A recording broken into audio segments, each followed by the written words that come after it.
Grade D Hindi dictation लिखने के लिए तैयार हो जाइए। डिक्टेशन शुरू होगी 5 सेकंड बाद।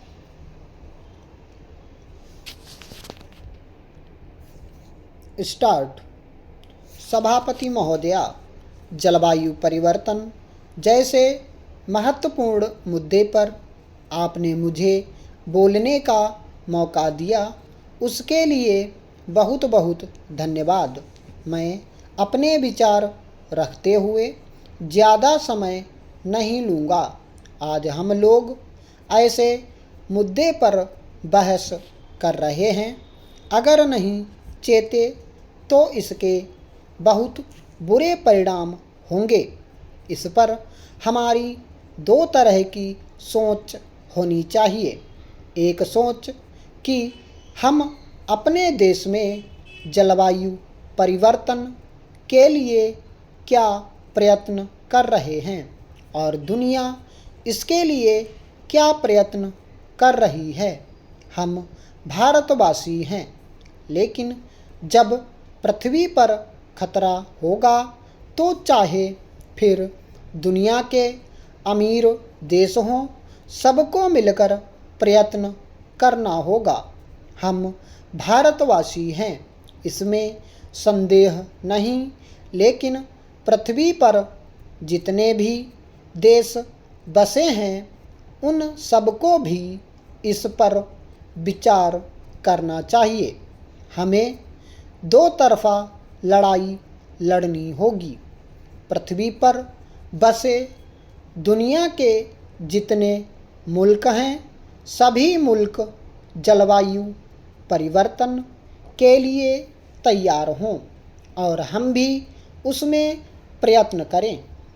महोदया, अमेरिका 20वीं सदी में एक नंबर का कार्बन उत्पादन करने वाला मुल्क था। अब चाइना भी उससे आगे निकल गया है। आज अमीर देशों की यह स्थिति बन गई है। हमारे वैज्ञानिक कहते हैं कि जलवायु परिवर्तन के दो बड़े कारण हैं। एक तो बढ़ती जनसंख्या और दूसरा कारण विलासितापूर्ण जिंदगी है।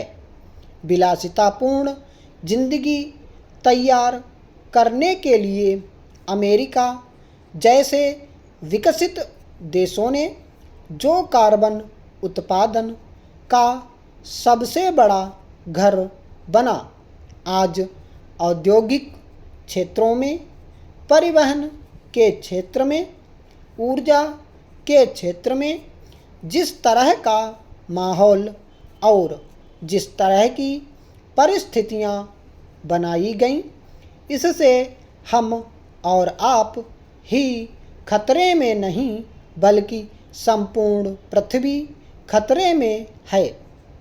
आज यह सोचने का अवसर मिला है कि जो आज तक हमने संधियां की हैं, उन संधियों से अमेरिका मुकरा है, इसमें संदेह नहीं है।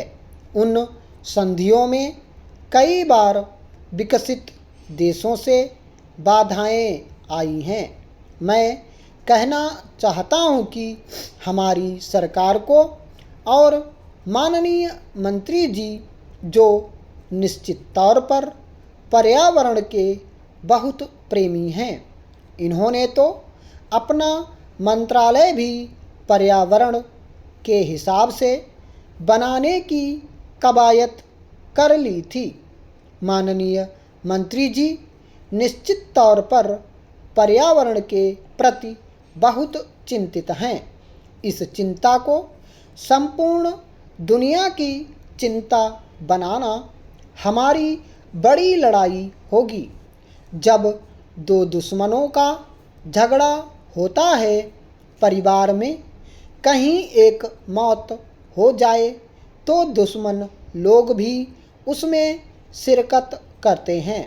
जब पृथ्वी पर खतरा है तो दुनिया के सभी देशों को एकजुट होकर पृथ्वी को बचाना होगा।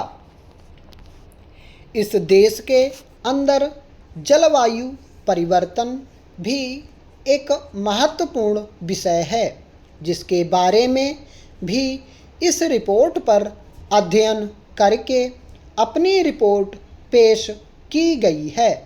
हालांकि मैं संपूर्ण रिपोर्ट से सहमत नहीं हूँ, लेकिन इस रिपोर्ट के बाद देश में बहुत कुछ परिवर्तन हुआ है।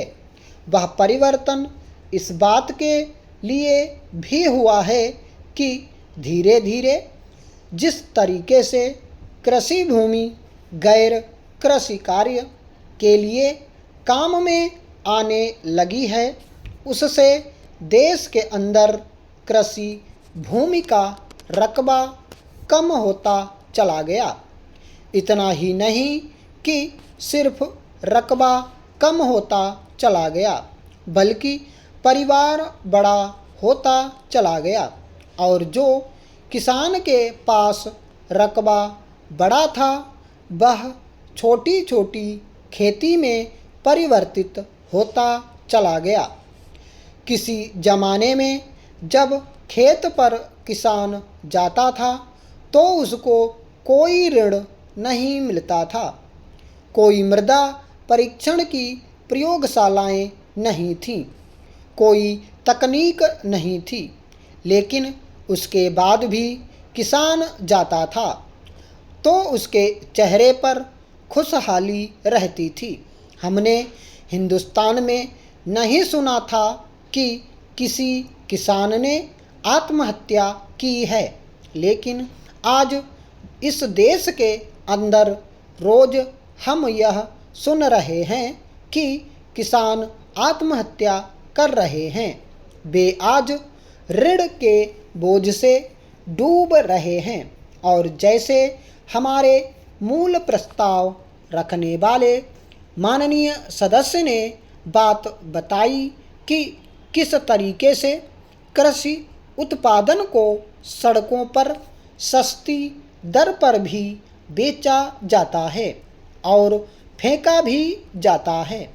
कई बार तो हमने यह भी देखा है कि किसान को उस फसल को या उस सब्जी को काटने का पैसा ज़्यादा लगता है और उसको अगर काटने का पैसा दे और बाज़ार में बेचने जाए तो उसको उसके उत्पादन की कटाई की लागत भी नहीं मिलती। इस देश के अंदर कभी कोई खाद्यान्न बहुत ज़्यादा पैदा हो जाता है तो उसकी कीमत कम हो जाती है। कोई खाद्यान्न कम पैदा हो तो उसकी कीमत भी बढ़ जाती है। कभी कोई सब्जी बहुत ज़्यादा हो जाती है तो उसे फेंकना पड़ता है।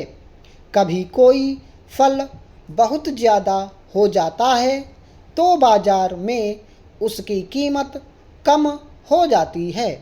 इसीलिए प्रधानमंत्री जी ने देश को एक दिशा दी है।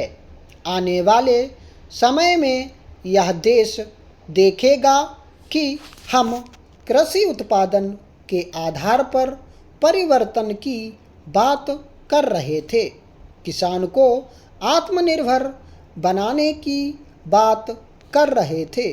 उसकी इस देश के अंदर एक दिशा दिखेगी। मिट्टी परीक्षण के द्वारा कौन सी खेती कहाँ होनी चाहिए, फसल कितनी होनी चाहिए, फसल कितनी पैदा हो रही है और भविष्य में कितनी पैदा होगी, क्या मार्केट होगा। आज हम समर्थन मूल्य की बात कर रहे थे। यह बात सही है कि इस देश में जब सरकार समर्थन मूल्य निश्चित करती है तो ऐसा लगता है कि किसानों के साथ न्याय नहीं करती है। कई बार हमें लगता है कि यूरिया का मूल्य, डीजल का मूल्य बीज की कीमत ठीक नहीं है। किसान के लिए बिजली नहीं है। जहाँ बिजली नहीं है वहाँ भगवान के भरोसे बैठा किसान है। आज हम देखते हैं कि किसान की माली हालत नहीं सुधरी है। आज भी किसानों के पैर में चप्पल नहीं है और तन पर कपड़ा नहीं है। जब वे 2 रोटी खाने का इंतजाम करते हैं तो कभी बाढ़ आ जाती है, कभी तूफान आ जाता है, कभी उनकी फसल में कीड़े लग जाते हैं, कभी ओलावृष्टि हो जाती है और कभी अकाल पड़ जाता है। किसान फिर से कर्ज में डूब जाते हैं।